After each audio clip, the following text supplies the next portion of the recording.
सब जने चला अब ठीक रहो। अब सब पंडित जी अब कोनो काम की कमी तो नहीं रह गई। अब सब सही है। अब होमन चालू करी जाए हैं।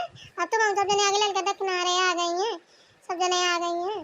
किरकुल अरे अब चला कीन जाए होमन चालू मैया का। हाँ सब कुछ ठीक है, सारा काम हो गया है। अब आओ सब आ गए हैं तो हवन चालू किया जाए। ठीक है पंडित जी। बोलो माता की जय जय। सर्व मंगल मांगल्ये शिवे सर्वार्थ साधिके शरण्ये त्र्यंबके गौरी नारायणी नमस्ते स्वाहा। स्वाहा। ओम सर्व मंगल मांगल्ये शिवे सर्वार्थ साधिके शरण्ये त्र्यंबके गौरी नारायणी नमस्ते स्वाहा। स्वाहा। या देवी सर्वभूतेषु शक्तिरूपेण संस्थिता नमस्तस्यै नमस्तस्यै नमस्तस्यै नमो नमः स्वाहा। स्वाहा। या देवी सर्वभूतेषु कालरात्रिरूपेण संस्थिता नमस्तस्यै नमस्तस्यै नमस्तस्यै नमो नमः स्वाहा। स्वाहा। या देवी सर्वभूतेषु लक्ष्मीरूपेण संस्थिता नमस्तस्यै नमस्तस्यै नमस्तस्यै नमो नमः स्वाहा। स्वाहा। या देवी सर्वभूतेषु मातृरूपेण संस्थिता नमस्तस्यै नमस्तस्यै नमस्तस्यै नमो नमः स्वाहा। स्वाहा। आपका हवन संपूर्ण हुआ। अब आप लोग कथा सुन लीजिए, उसके बाद आरती करके सबको प्रसाद बांट दीजिएगा। ठीक है पंडित जी ठीक है शुरू करा कथा। चलो कथा श्री दुर्गा नवरात्र व्रत कथा प्रारंभ करते हैं। बोलो जय माता दी। जय माता दी। बृहस्पति जी बोले, हे ब्राह्मण, आप अत्यंत बुद्धिमान और चारों वेदों को जानने वाले में श्रेष्ठ हो। हे प्रभु, कृपा कर मेरा वचन सुनो। चैत्र, अश्विन माघ और आषाढ़ मास के शुक्ल पक्ष में नवरात्रि का व्रत और उत्सव क्यों किया जाता है? हे भगवान, इस व्रत का फल क्या है? इसे कैसे करना उचित है? और पहले इस व्रत को किसने किया है? सो विस्तार से कहो। बृहस्पति जी का ऐसा प्रश्न सुनकर ब्रह्मा जी कहने लगे, हे बृहस्पति, प्राणियों के हित करने की इच्छा से तुमने बहुत ही अच्छा प्रश्न किया है। जो मनुष्य मनोरथ पूर्ण करने वाली दुर्गा महादेवी, सूर्य और नारायण का ध्यान करते हैं वे मनुष्य धन्य है। यह नवरात्रि व्रत संपूर्ण कामनाओं को पूर्ण करने वाला है। इसके करने से पुत्र चाहने वाले को पुत्र, धन चाहने वाले को धन, विद्या चाहने वाले को विद्या और सुख चाहने वाले को सुख मिल सकता है। इस व्रत को करने से रोगी का रोग दूर हो जाता है और कारागार में पड़ा हुआ मनुष्य बंधन से छूट जाता है। मनुष्य की तमाम आपत्तियां दूर हो जाती हैं और उसके घर में संपूर्ण संपत्तियां आकर उपस्थित हो जाती हैं। बंध्या और काक बंध्या के इस व्रत करने से पुत्र हो जाता है। समस्त पापों को दूर करने वाले इस व्रत को करने से ऐसा कौन सा मनोरथ है जो सिद्ध नहीं हो सकता? जो मनुष्य इस अलभ्य मनुष्य देह को पाकर भी नवरात्र का व्रत नहीं करता है वह माता पिता से हीन हो जाता है, अर्थात उसके माता पिता मर जाते हैं और अनेक दुखों को भोगता है। उसके शरीर में कुष्ठ हो जाता है और अंग से हीन हो जाता है। उसके संतानोत्पत्ति नहीं होती। इस तरह वह मूर्ख अनेक दुख भोगता है। इस व्रत को ना करने वाला निर्दयी मनुष्य धन और धान्य से रहित हो भूख और प्यास के मारे पृथ्वी पर घूमता है और गूंगा हो जाता है।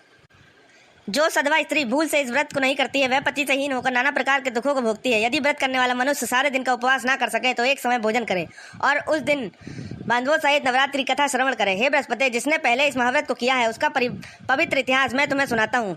तुम सावधान होकर सुनो। इस प्रकार ब्रह्मा जी का वचन सुनकर बृहस्पति जी बोले, हे ब्राह्मण, मनुष्य का कल्याण करने वाले इस व्रत के इतिहास में मेरे लिए कहो, मैं सावधान होकर सुन रहा हूँ। आपकी शरण में आए हुए मुझ पर कृपा करो। ब्रह्मा जी बोले, पीटत नाम के मनोरथ नगर में एक अनाथ नाम का ब्राह्मण रहता था।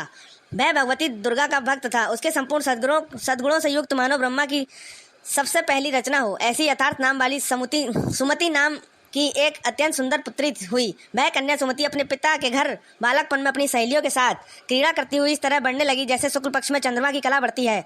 उसका पिता प्रतिदिन दुर्गा की पूजा और होम किया करता था। उस समय वह भी नियम से वहां उपस्थित होती थी। एक दिन सुबह सुमति अपनी सखियों के साथ खेलने लग गई और भगवती के पूजन में उपस्थित नहीं हुई। उसके पिता को पुत्री की ऐसी असावधानी देखकर क्रोध आया और पुत्री से कहने लगा कि अरे दुष्ट पुत्री, आज प्रभात से तुमने भगवती का पूजन नहीं किया। इस कारण मैं किसी कुष्ठी और दरिद्री मनुष्य के साथ तेरा विवाह करूंगा। इस प्रकार पिता के वचन सुनकर सुमति को बड़ा दुख हुआ और पिता से कहने लगी, हे पिता, मैं आपकी कन्या हूँ, मैं आपके सब तरह से अधीन हूँ। जैसी आपकी इच्छा हो मेरा विवाह कर सकते हो, पर होगा वही जो मेरे भाग्य में लिखा होगा। मेरा तो इस पर पूर्ण विश्वास है।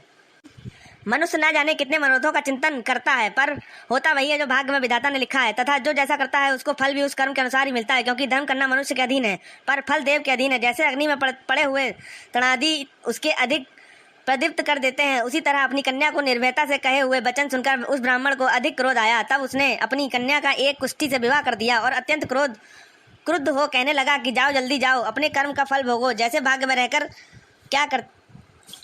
क्या करती है। इस प्रकार से कहे हुए पिता के कटु वचनों को सुनकर सुमति मन में विचार करने लगी कि अहो मेरा बड़ा दुर्भाग्य है जिससे मुझे ऐसा पति मिला। इस तरह अपने दुख पर विचार करती हुई सुमति पति के साथ वन में चली गई और भयावने कुशायुक्त उस जगह पर उन्होंने वह रात बड़े कष्ट से व्यतीत की।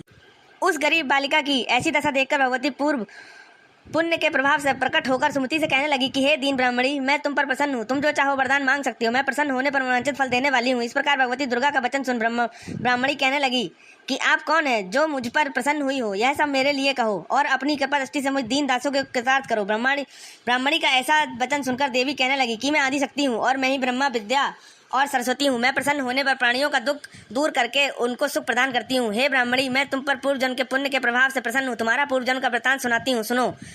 तू पूर्व जन्म में निषाद की स्त्री थी और अति पतिव्रता थी। एक दिन तेरे पति निषाद ने चोरी की। चोरी करने के कारण तुम दोनों को सिपाहियों ने पकड़ लिया और ले जाकर जेल खाने में कैद कर दिया। उन लोगों ने तुम्हें और तुम्हारे पति को भोजन भी नहीं दिया। इस प्रकार नवरात्र के दिनों में तुमने ना कुछ खाया और ना ही जल पिया, इसलिए 9 दिनों तक नवरात्र का व्रत हो गया। हे ब्राह्मणी, उन दिनों में जो व्रत हुआ उस व्रत के प्रभाव से प्रसन्न होकर तुम्हें मनोवांछित वस्तु दे रही हूँ। तुम्हारी इच्छा हो सो मांगो। इस प्रकार दुर्गा के कहे वचन सुनकर ब्राह्मणी बोली कि अगर आप मुझ पर प्रसन्न हैं तो हे दुर्गे, आपको प्रणाम करती हूँ, कृपा कर मेरे पति के कोढ़ को दूर करो। देवी कहने लगी कि उन दिनों जो तुमने व्रत किया था उस व्रत के एक दिन का पुण्य अपने पति का कोढ़ दूर होने के लिए अर्पण करो। मेरे प्रभाव से तेरा पति कोढ़ से रहित और सोने के समान शरीर वाला हो जाएगा। ब्रह्मा जी बोले। इस तरह देवी का वचन सुनकर वह ब्रह्मणी बहुत खुश हुई और पति को निरोग करने की इच्छा से ठीक है ऐसे बोली। तब उसके पति का शरीर भगवती दुर्गा की कृपा से कुष्ठहीन होकर अति कांति युक्त हो गया, जिसकी कांति के सामने चंद्रमा की कांति भी क्षीण हो जाती है।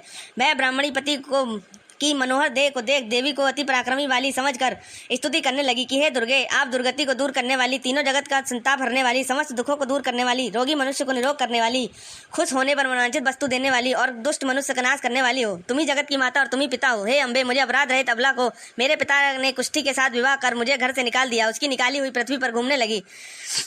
आपने ही मेरे इस आपत्ति रूपी समुद्र से उद्धार किया है। हे देवी, मैं आपको नमस्कार करती हूँ, मुझ दीन की रक्षा करो। ब्रह्मा जी बोले, हे बृहस्पति, इस तरह उस सुमति ने मन से देवी की स्तुति की। उसके द्वारा की गई स्तुति सुनकर देवी को बहुत संतोष हुआ और ब्राह्मणी से कहने लगी कि हे पुत्री, उदायक नाम का अधिक बुद्धिमान, धनवान, कीर्तिमान और जितेंद्रिय पुत्र शीघ्र ही होगा। ऐसा कहकर देवी ब्राह्मणी से फिर कहने लगी कि हे ब्राह्मणी, और जो कुछ भी तेरी इच्छा हो वही मनोवांछित वस्तु मांग सकती हो। ऐसा भगवती दुर्गा का वचन सुनकर सुमति बोली कि हे भगवती दुर्गे, अगर आप मुझ पर प्रसन्न हैं तो कृपा कर मुझे नवरात्र विधि बतलाइए। हे दयावती, जिस विधि से नवरात्र करने से आप प्रसन्न होती हैं उस विधि और उस फल का मेरे लिए विस्तार से वर्णन करें। इस प्रकार ब्राह्मणी के वचन सुनकर दुर्गा कहने लगी, हे ब्राह्मणी, मैं तुम्हारे लिए संपूर्ण पापों को दूर करने वाली नवरात्र व्रत विधि को बतलाती हूँ, जिसके सुनने से मनुष्य पापों को छूटकर मोक्ष को प्राप्त हो जाता है।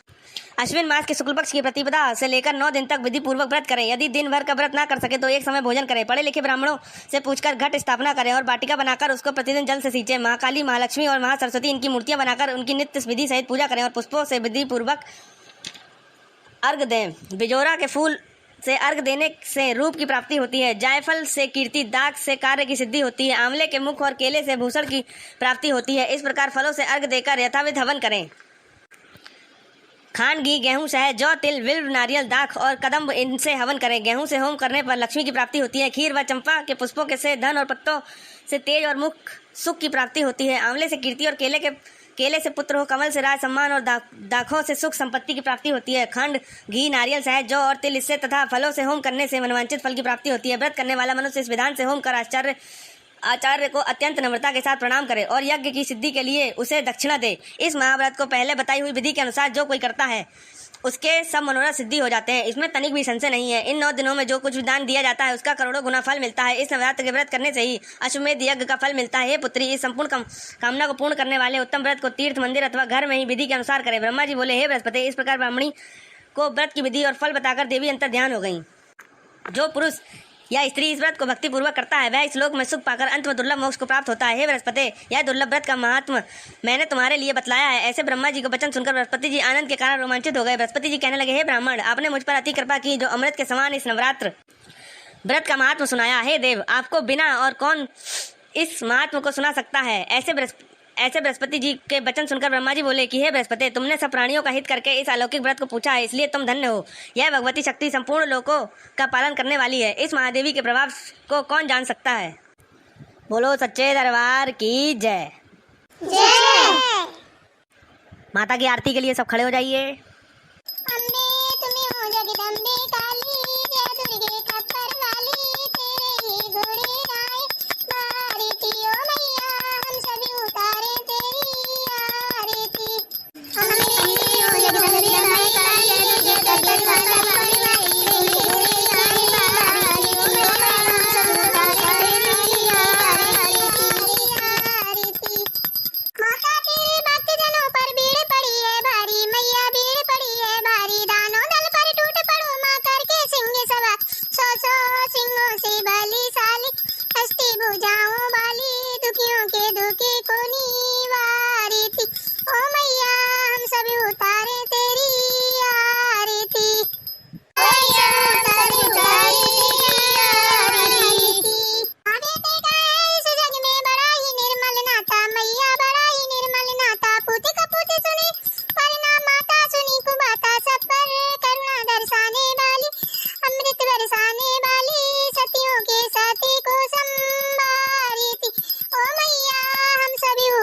हवन कथा सब पूर्ण हुआ। अब मुझे आज्ञा दीजिए, मुझे और कहीं भी जाना है। जय माता दी। जय माता दी पंडित जी, जय माता दी। प्रणाम पंडित जी। बहुत बहुत धन्यवाद पंडित जी, आपने हमारी पूजा अच्छे से बढ़िया करवा दी माता रानी की। माता रानी सबका भला करे। और पंडित जी अपनी दक्षिणा लेके जाइए। वो भिजवा देना आप घर पे, मैं भी जा रहा हूँ, मुझे जल्दी है। ठीक है पंडित जी, ठीक है। इसे मुटका जी आज कथा सुन के दिल खुश होगा। बहुत बहुत धन्यवाद मुटका जी तो तने कथा कराई। मैंने कथा सुनी, बहुत मोर मन एकदम से चंगा होगा। ये बात तो सही है लाल का, बहुत मजा आओ। आज दिल गदगद होगा कथा सुन के। मैया ऐसे आती रहा, वैसे कथा सुनत रहा। अरे कोनो बात नहीं, मैया जगदम्बे चाहिए तो फिर कथा हुई। मैया के सब हाथ है, हम अपन क्या कर सकते ना। मैया ने करवाई तो हो गए। चल आप सब जने प्रसाद ले और चला प्रसाद ले ले अपन अपन। भैया कमेंट करके बताओ मोर कथा कैसी लगी और पूरा वीडियो देखियो। यहाँ पूरी कथा है। माता रानी सबका उद्धार करिए। जैसे कथा में सबका उद्धार करो वैसे सबका उद्धार करिए। वीडियो कट करके ना देखियो, पूरा वीडियो देखियो। मैया सबके घर में है, सबका उद्धार करिए। लाइक शेयर कमेंट सब्सक्राइब करना ना भूलो। मिला तो अगली वीडियो में, तब तक के लिए जय माता दी।